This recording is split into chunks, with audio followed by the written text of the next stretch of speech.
नमस्कार, मैं हूं संजय कुमार और आप लोगों को लगातार जो न्यूज देखने को मिल रहा है दिल्ली के जंतर मंतर पर, उस जंतर मंतर पर किस प्रकार से बीजेपी की सांसद हमला करवाते हैं। आपको पता है, जब वहां के पहलवानों ने लगातार धरना प्रदर्शन पर बैठे हुए हैं, जब हर तरफ से बृजभूषण शरण सिंह जब घिर रहे हैं, तो जानते हैं रात को जो है पहलवानों के ऊपर हमला करवाया जाता है और हमला करवाने के बावजूद पुलिस प्रशासन उन हमलावर को नहीं पकड़ते हैं, बल्कि एक एक पहलवान को पकड़ करके अंदर भेजते हैं और सारा ऑब्जेक्शन जो है पहलवानों को ऊपर ही लगाया जाता है। आपको पता होगा कि तमाम इंटरव्यू में जिस प्रकार से बृजभूषण शरण सिंह ने अपने इंटरव्यू में कहते हैं, वो अपने ही बयान से अपने ही में जो है घिर रहे हैं। पता है क्या हुआ?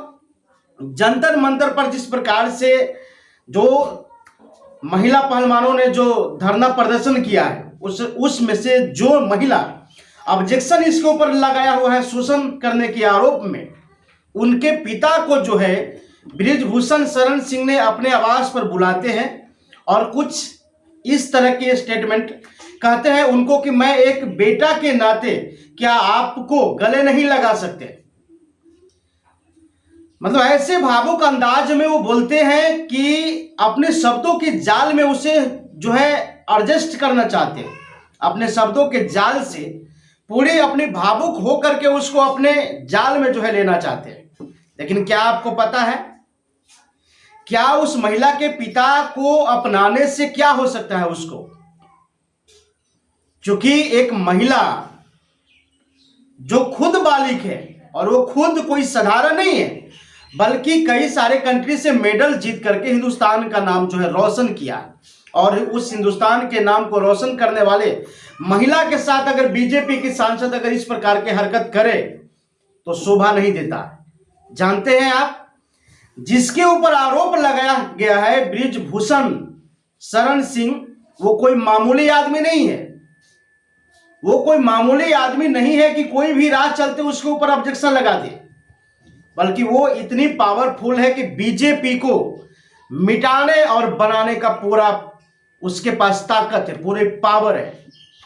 दिल्ली से लेकर उत्तर प्रदेश में और कई स्टेटों में जो उनका जो व्यवस्था है वो इतनी मजबूत है कि बीजेपी की तमाम जो है तख्ता पलट सकता है, जिसके डर से सुप्रीम कोर्ट ने अपनी तरीका बदल दिया है।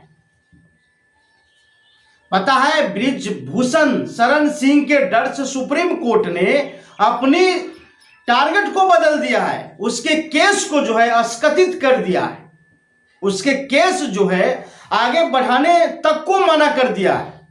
अब जानते हैं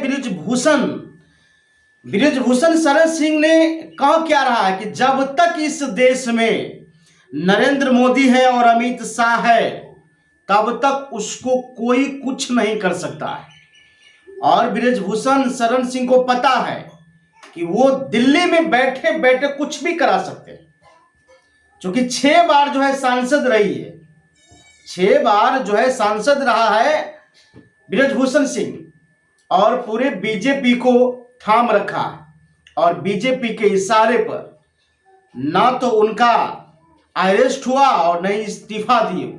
जानते हैं, सुप्रीम कोर्ट ने उसको इस्तीफा देने के लिए कहा था, लेकिन बीजेपी सांसद जो है सुप्रीम कोर्ट के आदेश को ठुकरा दिया। जानते हैं किसके ताकत पर, और किसके बदौलत पर जो है इस्तीफा नहीं दिए, बल्कि सुप्रीम कोर्ट के आदेश को भी ठुकरा दिए। अब क्या कहेंगे कि बीजेपी जो सरकार है, बीजेपी जो पार्टी है, बीजेपी जो संगठन है, क्या वो बृजभूषण शरण सिंह के ऊपर है या बृजभूषण शरण सिंह बीजेपी के ऊपर? यह कहना बहुत मुश्किल है। अब हम आपको बताना चाहेंगे, जिस प्रकार से आपने रामायण और महाभारत में सीरियल में देखा होगा या फिर ग्रंथों में पढ़ा होगा कि श्री राम कहते हैं कि मैं जितने शिव को चाहता हूं, महादेव को चाहता हूं, उतने ही महादेव भी जो है कहते हैं कि मैं राम को उतने ही चाहता हूं। ये पाखंडवाद लोग जो है उस समय ही नहीं बल्कि इस समय भी जो है नजर आ रहे हैं। अब बृजभूषण सिंह कहते हैं कि जब तक मोदी है, जब तक अमित शाह है, तब तक मेरा कुछ नहीं हो सकता है। जिसको जहां जाना है जाए, तब तक मेरा कुछ नहीं हो सकता है। और एक तरफ उत्तर प्रदेश और दिल्ली, इन तमाम स्टेटों में जिस प्रकार से बृजभूषण सिंह का पावर है, क्योंकि हर जगह मंत्रिमंडल से लेकर के हर जगह डिपार्टमेंट में उनका बड़े बड़े जो है रिश्तेदार है, उसका बड़े बड़े आदमी बैठा हुआ है। एक इशारे पर जो है बीजेपी को तबाह कर सकता है।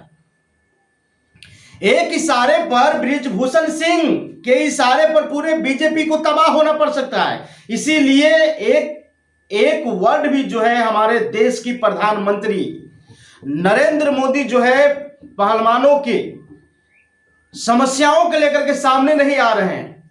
हमारे देश की गृह मंत्री जो कि हर स्टेट में जाकर के कहते हैं कि अपराध को उल्टा लटका देंगे, आज उसके पार्टी में इतनी बड़ी अपराधी है जिसके ऊपर 40 से लेकर के 42 एफआईआर,